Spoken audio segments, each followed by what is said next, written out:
বছরের শুরুতেই অর্থাৎ 22শে জানুয়ারি উদ্বোধন হতে চলেছে অযোধ্যার রাম মন্দির। সেদিন কিন্তু তারকার মেলা বসতে চলেছে সেই মন্দিরে এবং রামলালার মূর্তিও কিন্তু প্রতিস্থাপন হতে চলেছে। তবে আপনারা কি জানেন সেই মন্দির দ্বারে যে দুটো বড় বড় মূর্তি, রাম মূর্তি প্রতিস্থাপন হতে চলেছে, যার উচ্চতা 16 ফিট, সেই মূর্তির নির্মাতা কিন্তু বাংলারই এক মৃৎশিল্পী।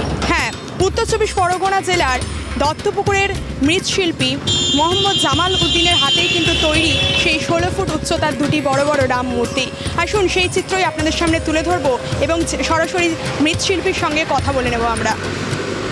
হিন্দুত্বের প্রতীক অযোধ্যার রাম মন্দিরে জায়গা করে নিচ্ছে বাংলার মুসলিম শিল্পীর হাতে তৈরি ভগবান রামচন্দ্র। উত্তর চব্বিশ পরগনার দত্তপুকুরের বাসিন্দা মোহাম্মদ জামাল উদ্দিনের হাতে তৈরি ফাইবারের রামের মূর্তি চলে গিয়েছে অযোধ্যায়। বহু প্রতীক্ষিত সেই অযোধ্যার রাম মন্দিরের উদ্বোধন হবে 22শে জানুয়ারি। জানা যাচ্ছে রাম মন্দিরের গর্ভগৃহে 3 ফুটের ছোট্ট রামলালাকে রাখা হবে। ছোট্ট রামলালাকে দর্শন করতে পারবেন না ভক্তরা, সকলে দর্শন করতে পারবেন ভগবান রামের পাথরের তৈরি মূর্তি। যে পাথর আনা হয়েছে নেপাল থেকে, তা কেটেই তৈরি করা হচ্ছে মূর্তি। এছাড়াও বিভিন্ন রামচন্দ্রের মূর্তি বসানো হবে মন্দিরে। আর সেখানেই জামাল উদ্দিনের তৈরি দুটি ফাইবারের রাম মূর্তি জায়গা করে নিচ্ছে।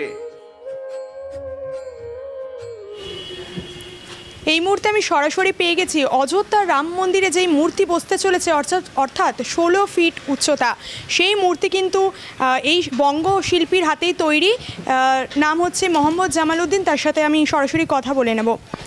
আচ্ছা দাদা, রাম মন্দির দীর্ঘ প্রতীক্ষার অবসান ঘটতে চলেছে, 22শে জানুয়ারি উদ্বোধন হতে চলেছে এবং আপনার হাতের তৈরি মূর্তি কিন্তু সেই মন্দিরের দ্বারে বসতে চলেছে এবং কি বলবেন এই বিষয়ে? দেখুন, অ্যাকচুয়ালি এই অর্ডারটা আমার মানে ইন্টারনেট থেকেই আসে, বুঝলেন তো, আমাদের নেট ব্যবসা তো অ্যাকচুয়ালি এইটা যে 2 পিস যে মন্দিরে যে আপনার গেছে কিনা অযোধ্যায় গেছে, আমাদের যে কাস্টমার নিয়েছিল সে বলেছিল, ঠিক আছে। তারপরে অ্যাকচুয়ালি কোথায় বসেছে সেটা আমার মানে অজানা, কারণ আমরা বিভিন্ন কাস্টমার এখানে আসে, তারা মাল নিয়ে বেরিয়ে যায়। এবার আমরা তাদের নাম্বারও রাখার চেষ্টা করি না, বা যে তারা কোথায় কি করবে সেটা আমাদেরও মানে আয়ত্তের বাইরে, ঠিক আছে। প্রয়োজন হয়তো এখন একটু এটা হাইলাইটস হয়ে গেছে বলে অনেকে প্রয়োজন বোধ করছে, কিন্তু আমিও মনে করছি যে এখন প্রয়োজন মানে যদি সেটা রাখতাম বা যদি সঠিকটা জানতাম, আমি সঠিক করে বলতে পারতাম, এটাই হচ্ছে বিষয়, ঠিক আছে। গোটা দেশ জুড়ে মানে ঐতিহাসিক মুহূর্তে সাক্ষী হতে চলেছে। রাম মন্দির উদ্বোধন হবে 22শে জানুয়ারি।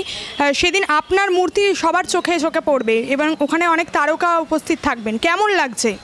যদি সেটা মন্দিরেই প্রতিষ্ঠিত হয় বা মন্দির চত্বরেই প্রতিষ্ঠিত হয়, তাহলে আমার সেটা খুবই ভালো লাগার বিষয়, ঠিক আছে। এবার সেটা যদিও আমার মানে অজানা, ঠিক আছে। আর বিশেষ করে একটা জিনিস, আমরা শিল্পী, আমরা কাজ করি, আমাদের কাছে লোক আসে, আমরা যতটুকু পারি যে আমাদের বাই হার্ট চেষ্টা করি তাদেরকে সঠিকটা দেওয়ার, ঠিক আছে। এই হচ্ছে বিষয়।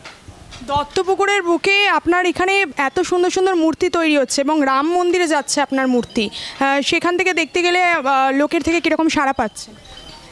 সেটা তো হবেই, স্বাভাবিক। এটা মানে অ্যাকচুয়ালি আমাদের এখানে মোকাম তো দত্তপুকুর বাজারটা হচ্ছে মানে টোটাল এরিয়াটা হচ্ছে একটা ফাইবারের মোকাম। তো আগে যেমন কুমারটুলি ছিল, কুমারটুলিতে রেট ফেট অনেক বেশি নেয় বলে এখন কাস্টমারটা আমাদের, যেহেতু এখানে মোকাম তৈরি হয়েছে, টোটাল আপনার ভারতবর্ষের মধ্যে এখন দত্তপুর একটা ফাইবারের মোকাম। তো সেই হিসাবে আমরা যথেষ্ট সকলেই কাজ করি ভালো। তার মধ্যে আমি এবারে ধরেন ওই দুর্গা 50 ফুট বাই 47 ফিট একটা দুর্গা প্রতিমা করেছিলাম এবারে এই আপনার দুর্গা পূজায়, যেটা গোবরডাঙ্গায় গেছিলো।